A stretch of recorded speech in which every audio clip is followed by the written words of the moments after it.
Presiden ke-7 RI pasang badan terkait usulan pemakzulan Gibran yang disampaikan Forum Purnawirawan TNI. Usulan pemakzulan diklaim telah diserahkan Forum Purnawirawan ke Parlemen.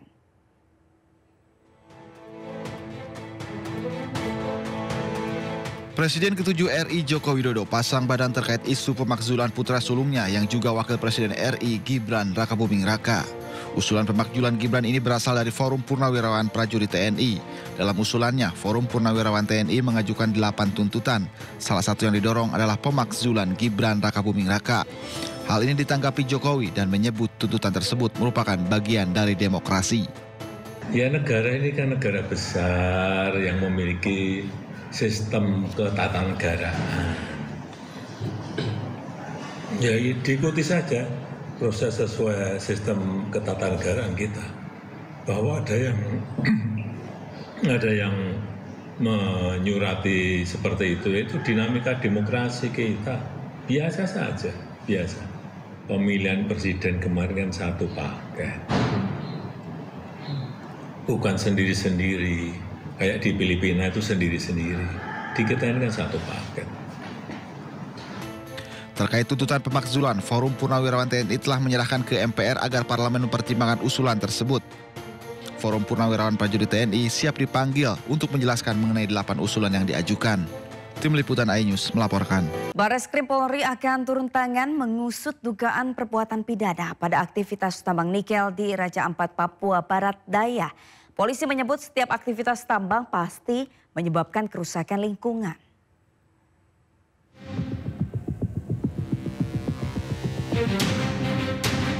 Pihak kepolisian melalui Direktorat Tindak Pidana Tertentu di Tipiter Bareskrim Polri menegaskan akan menyelidiki dugaan unsur pidana dalam aktivitas pertambangan nikel di wilayah Raja Ampat, Papua Barat Daya. Polisi menyebut dugaan kerusakan lingkungan dari aktivitas tambang di Raja Ampat sangat mungkin terjadi. Sebab sebagaimana aktivitas pertambangan pada umumnya pasti menyebabkan kerusakan lingkungan. Ya, namanya tambang itu pasti selalu ada kerusakan lingkungan. Itu memang tambang mana yang nggak ada kerusakan lingkungan, makanya nanti direklamasi. Walaupun cuma makanya ada aturan untuk reklamasi, ada di situ kewajiban pengusaha untuk memberikan jaminan reklamasi. Bapak, berarti udah ada yang diselidiki ya Pak? Itu diselidiki berdasarkan laporan masyarakat atau seperti apa Pak? Atau temuan? Atau LPA? Ya, temuan adalah. Ya. Temuan aja. Oke teman-teman, terima kasih. Terima kasih Pak. Pihak kepolisian memastikan proses penyelidikan dugaan pidana dalam kasus ini dilakukan sesuai undang-undang. Penyelidikan dilakukan berdasarkan temuan atas 4 izin usaha pertambangan nikel yang telah dicabut pemerintah dan bukan atas laporan masyarakat maupun instansi terkait. Tim Liputan iNews melaporkan. Menteri SDM Bahlil Lahadalia membantah isu keterkaitan mantan Presiden Jokowi dan istrinya Iriana di kasus pemberian izin tambang nikel di Raja Ampat. Tudingan ini menyeruak setelah beredar rekaman kapal dengan inisial JKW dan Iriana diduga mengangkut nikel di Raja Ampat.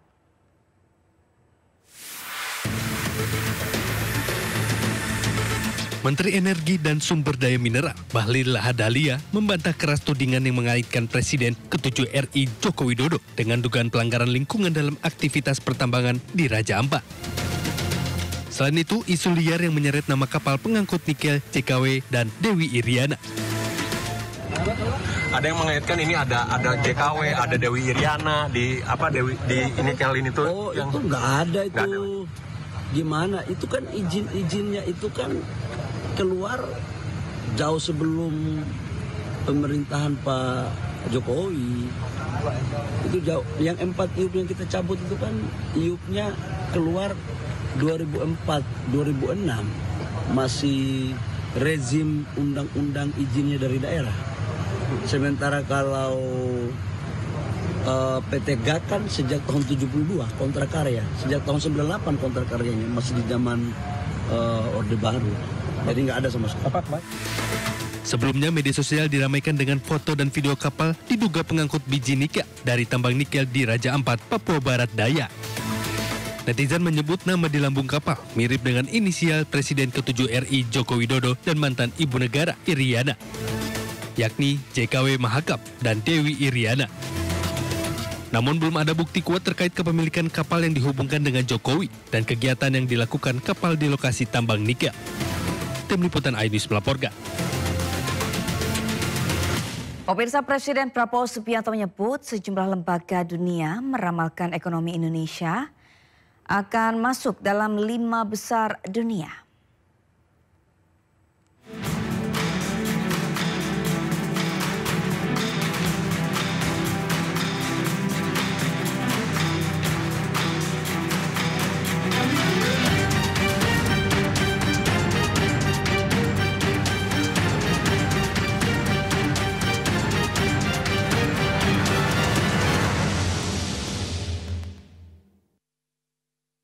Liputannya di pembukaan acara Indonesia Defense 2025 di G-Expo Kemayoran, Jakarta Pusat, Presiden Prabowo menegaskan kekayaan Indonesia cukup besar.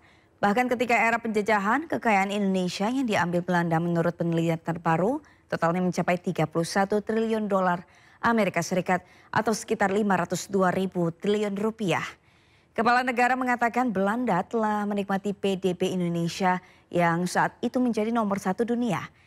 Seandainya ketika masa penjajahan Indonesia bisa menjaga kekayaan dalam negeri, PDB saat ini akan menjadi nomor 1 dunia. Untuk itu tak salah bila banyak lembaga ekonomi dunia meramalkan ekonomi Indonesia yang kuat. Bahkan ekonomi Indonesia akan masuk 5 besar dunia.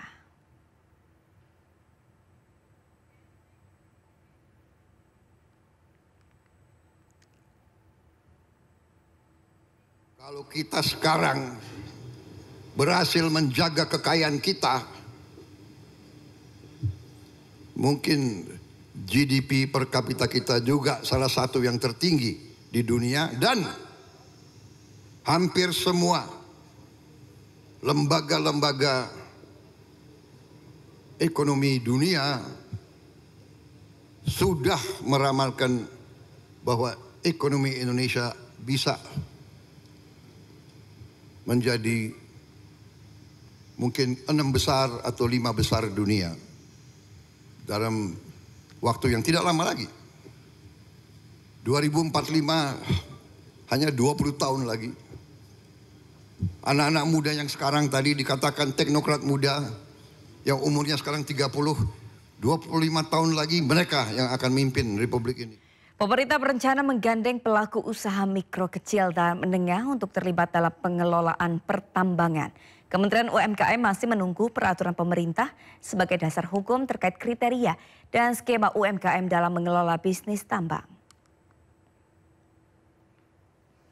Aturan tersebut sejalan dengan amanat Undang-Undang Mineral dan Batubara yang membuka peluang bagi pelaku UKM untuk masuk ke sektor pertambangan melalui izin usaha pertambangan.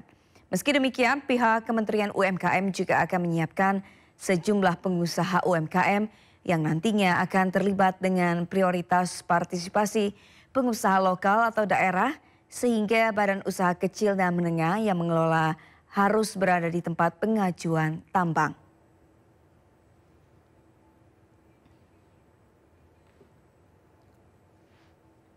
UMKM bakal menggait investor?